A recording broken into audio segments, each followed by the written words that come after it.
রব্বি আউযু বিকা মিন হামাযাতিশ শায়াতিন ওয়া রব্বি আউযু বিকা আন ইয়াহযুরুন। আজকে এই মুহূর্তে চায়না গুয়াংজো একটি মেডিকেল ইউনিভার্সিটির সামনে এই পার্ক এর ভিতরে বসা আছি এবং এখানে এসে অনেক উপলব্ধি হলো যে আমরা আসলে মানব জাতি হিসাবে আমাদের লক্ষ্য এবং উদ্দেশ্য কী। আমরা যে মানব জাতি হিসেবে একটা নির্দিষ্ট বা সার্টেন টাইমের জন্য দুনিয়াতে অবস্থান করি, এই সময়টা যদি আমি কোনো অংশে আল্লাহর নির্দেশের বাহিরে সময় বা কালক্ষেপণ করি, তাহলে আমি সঠিক গন্তব্যে সঠিক সময় পৌঁছতে পারব। খুব এটা স্বাভাবিক একটা জিনিস। তা আমাদের অবস্থানটা তুলে ধরছি কেন আমরা অন্ধ অনুসরণ করি। মানুষ মাত্রেই আমরা পিতা মাতা, আত্মীয় স্বজন, শিক্ষক শিক্ষয়িত্রী থেকে শুরু করে পরবর্তীতে পীর মাশায়েখ অথবা আমাদের যে আমরা যাদেরকে ধর্মীয় যাজক মনে করি, ধর্মীয় যাদের কথাবার্তা অনুসরণ করি, তাদের মাধ্যমে হোক আর যেভাবেই হোক আমরা তাদেরকে হোক যখন যেখানে সুপরিয়ার যারা আছে তাদেরকে অনুসরণ করি। কিন্তু আমাদের চিন্তা করতে হবে আমরা আসলে কিসের অনুসরণ করি, কাদের অনুসরণ করি। আমরা একটা প্রভাব জানি, children are wise and elders, শিশুরা তাদের পূর্ববর্তীদের থেকে জ্ঞানী। কীভাবে জ্ঞানী হয়? তাহলে আগের লোকের থেকে পরবর্তী লোকজন যারা আছে দুনিয়াতে অনেক ভালো কিছু অবলোকন করছে, অনেক উৎকর্ষিত আকলের অধিকার করছে এবং আমার পরে যারা আসবে তারা কিয়ামত পর্যন্ত উৎকর্ষিত আকলের অধিকার হতেই থাকবে। সুতরাং তাদের জন্য নতুন পথ উন্মোচন করা, নতুন কিছু জানা আরও সহজ থেকে সহজতর হবে, এটাই স্বাভাবিক।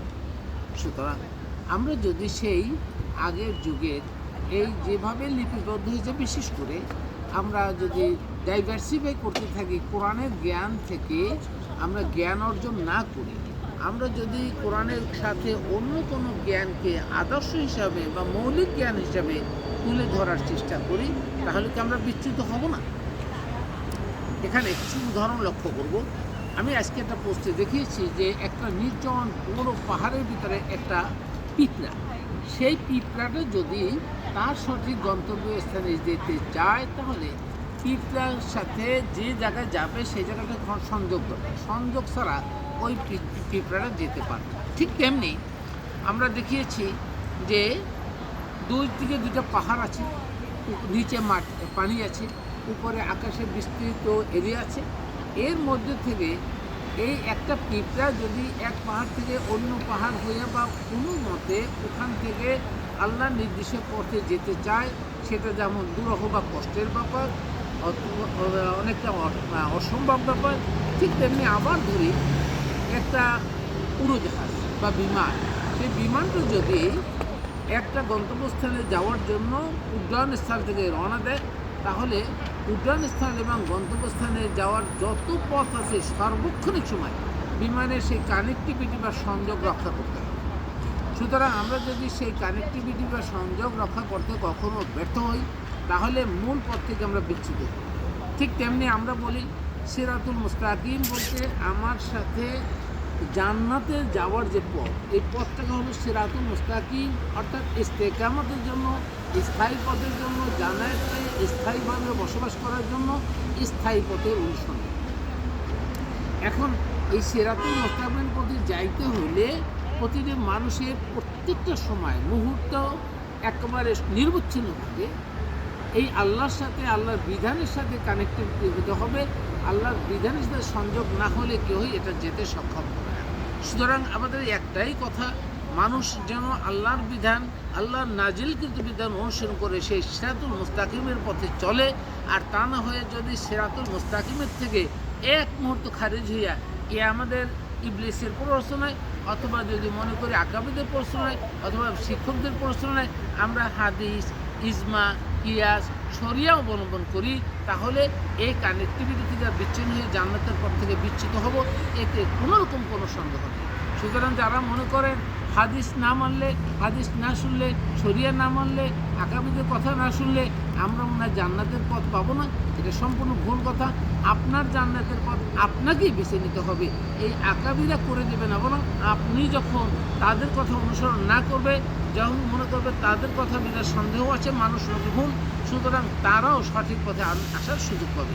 আর আপনি যদি আপনি নিজের মতো করে আল্লাহর সেই সংযোগ রক্ষা করতে ব্যর্থ হন, তাহলে আকাবিরা মনে করবে আমি সঠিক পথে মনে আছি, তাহলে তারা এই ভুল পথেই চলবে। সুতরাং আমরা একমাত্র কোরআন অন্বেষণ করে আমরা এই পথে থাকবো। আর অনেকেই আমাদের এই কথাবার্তা ভিডিও দেখে অনেকেই মনে করেন এই দুনিয়ার মাঝে এত আকাবি আছে, এত স্কলার আছে, এত ইউনিভার্সিটি আছে, এত বড় বড় শিক্ষকরা আছে, তারা ঠিক পথে নেই। আপনি আপনি একা ঠিক পথে থাকেন কী করে? এরকম আমি আমার ঠিক পথে থাকার মতো একমাত্র সংযোগ হলো আল্লাহর সাথে সরাসরি সংযোগ স্থাপন করা। আপনিও করেন, আপনিও দেখবেন এই পথের সন্ধান পেলে আপনিও সঠিক পথে থাকবেন, অন্য পথে বিচ্ছিন্ন হবেন না। সুতরাং আমরা বলতে চাই যে আমরা যেন কোরআন ভিন্ন অন্য কোনো দিকে নিরবিচ্ছিন্নভাবে পথ না খুঁজে পথ হারা না হই। সুতরাং একমাত্র স্ট্রেট লাইন হলো কোরআনের সাথে সংযোগ স্থাপন করা। বিমানটা যদি এক মুহূর্তের জন্য সংযোগ স্থাপনে ব্যর্থ হয় অথবা ঝড় ঝাপটা হয়ে এসে যদি সংযোগ স্থাপনে ব্যর্থ হয়, তাহলে বিমানটা ভিন্ন দিকে চলে যাবে। আপনিও যদি সেরকম সংযোগ স্থাপনে ব্যর্থ হন, তাহলে আপনিও ভিন্ন দিকে চলে যাবেন। সুতরাং এর একটা লাস্ট উদাহরণ আমি দিই। আল্লাহ বলছেন ফাইজা কারাতুল কুরআনা ফাস্তাইজ বিল্লাহি মিনাশ শাইতানির রাজিম। যখন তোমরা কোরআন পড়বে তখন আউযু বিল্লাহ পড়বে। এখন আউযু বিল্লাহ মানে হলো শয়তানের প্ররোচনা থেকে আল্লাহর কাছে আশ্রয় চাইবে। দেখুন তো, বিশ্বাস করুন, বুঝুন আল্লাহ কেন এই কোরআন পড়ার সময় বলবে। তাহলে অন্য সময় কি আমাদেরকে শয়তান ধরে না? অন্য সময় কি আমাদের কাছে শয়তান পথভ্রষ্ট করে না? অবশ্যই। কোরআন পড়তে বলা হচ্ছে এই জন্য আপনি একমাত্র শয়তানকে পথরুদ্ধ করার জন্য বা আপনার পথে বাধা দেওয়া থেকে বঞ্চিত করার জন্য আপনার একমাত্র রাস্তা হলো কোরআন নিয়ে গবেষণা করা, কোরআন নিয়ে অধ্যয়ন করা। এটা কখন করবেন? যখন শুধু কোরআন পড়বেন না, যখন শুধু কোরআন পড়বেন এবং তখন পড়া মানে আপনি সর্বক্ষণিক কোরআনের সাথেই থাকবেন, কোরআনের জ্ঞান এটা অর্জন করবেন, উৎকর্ষ জাগবেন, কোরআনকে সবসময়ের জন্য স্মরণ করবেন, তাহলে শয়তান আপনার কাছে আসতে পারবে না।